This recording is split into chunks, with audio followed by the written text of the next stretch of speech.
So the topic that we're going to be talking about is unconsummated marriage. Believe it or not, it's actually really common in my work. I do know of many heterosexual couples who uh, they are both virgins and they do not know how to have sex.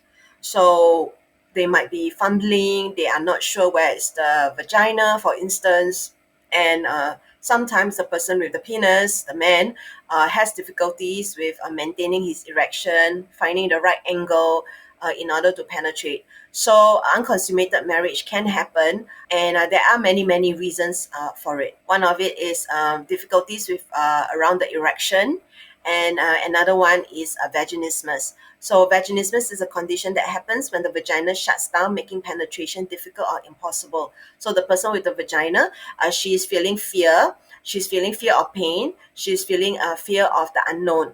So her body is trying to protect her because she has so many things that she doesn't know about. She's not sure what she's supposed to do or what she's supposed to feel or what she's going to feel. So there's that fear.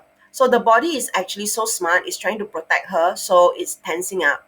So because of this condition of vaginismus, their partner may have difficulties finding the entrance of the vagina. The partner may have difficulties with penetration. So it's really important to take small steps to overcome the fear, whether it's getting sex education online, whether it's to see a therapist. It's important to break it down into smaller steps so that it's less overwhelming. Such as, for instance, people that I work with in arranged marriages who have been segregated from men who have very little sex education. Wanting to have sex for the first time is so scary for them. So being able to become comfortable with intimacy is one of the steps. For instance, being comfortable with cuddling, kissing, holding hands, fondling, oral sex, and then slowly, progressively can practice with the finger. I think so many people insist on trying to have penetration with the penis, and they are not really willing, or maybe it didn't occur to them to try with the finger. And so it's easier to try with something smaller. If the person who has the fear of penetration is having fear because of finger with nails and things like that, it might be a good idea to try with a small object, let's say a small sex toy, or even like a cotton bud. You can cut off the tip of the cotton bud and then you can use something small. So what happens with people who have tend to be virgins is that they are so unfamiliar and uncomfortable with their vagina. Their vagina can feel super sensitive. So any sensation that they are feeling may trigger them into fear. So it's really important to practice with something small, progressively and slowly. So when it comes to marriages that are not consummated, it can cause a lot of anxiety. It can cause some fear of annulment. It can cause fear of cheating. It can cause fear of the inability to have sex. It can cause the fear of if we can't have sex, then how are we going to have a baby? So there are so many things that are linked to unconsummated marriage that causes so much fear, which can also lead to communication breakdown. And so it really is a very important thing to address as quickly as possible. And it's really important to seek help from somebody who is trained, who knows what they're talking about. And if you are not getting the right support from your doctor, for instance, they don't necessarily have training in supporting people with unconsummated marriage. So if the first opinion doesn't work, be sure to get a second or third opinion. Be sure to understand the difference between a medical doctor who only checks about physical sexual function and have sexual health versus a sexual counselor who actually might be more experienced in this population, especially Indian-based counselor, for instance, who might be more familiar with clients who have similar issues.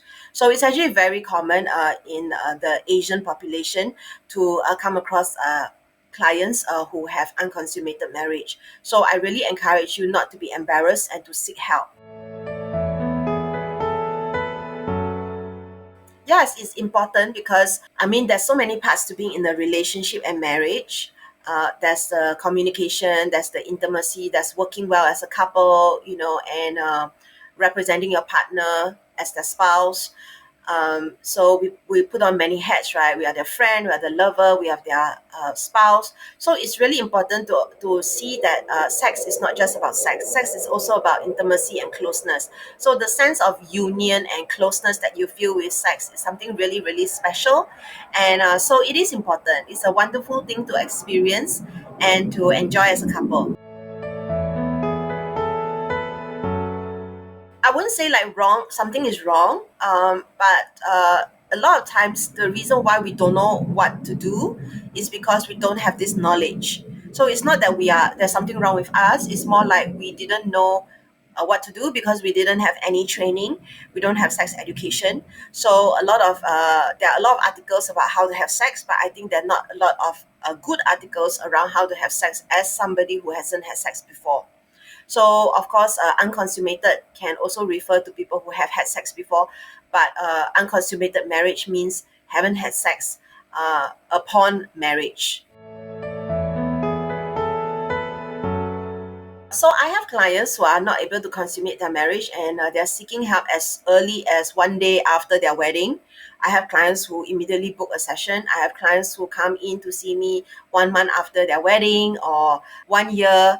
There's no right or wrong timeline, but I really recommend seeking help earlier than later because the longer it goes on, the more scared, frustrated, the more like the blaming and then the shaming and then the communication shutdown is more likely to happen. So it's really important to seek help as soon as possible.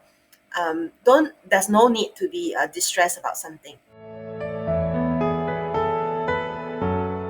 If you can in your city, as far as possible, try to get a sex counselor, a sex educator who has experience working with clients who have unconsummated marriage. Don't be shy. Just ask them. You can call them, you can email them, ask them whether they have dealt with clients with this situation, and they are actually obligated to tell you the truth. So, as far as possible, do seek support from somebody who is experienced because then you will get better support. Of course, I do know of clients who, when they are not able to consummate their marriage, they go for a medical checkup. Sometimes, what happens with a medical checkup, with a medical doctor, a general practitioner, or even a gynecologist, is that they only check for the physical aspects of your body, meaning like is there any like abnormal growth or any blockage in the vagina or things like that. Then they would maybe run some blood tests about testosterone or things like that for the person with the penis. But I think a lot of times, a lot of my clients don't actually have a physical problem. What they actually lack is sexual skills, sexual confidence. So, for instance, for my clients who have difficulties maintaining an erection, a lot of times it is linked to their anxiety, and sometimes it's also linked to their practice of masturbating quickly. So, learning how to become more confident with their penis, learning how to masturbate, for instance, a longer duration, will help them with their endurance and stamina, changing up the way they masturbate.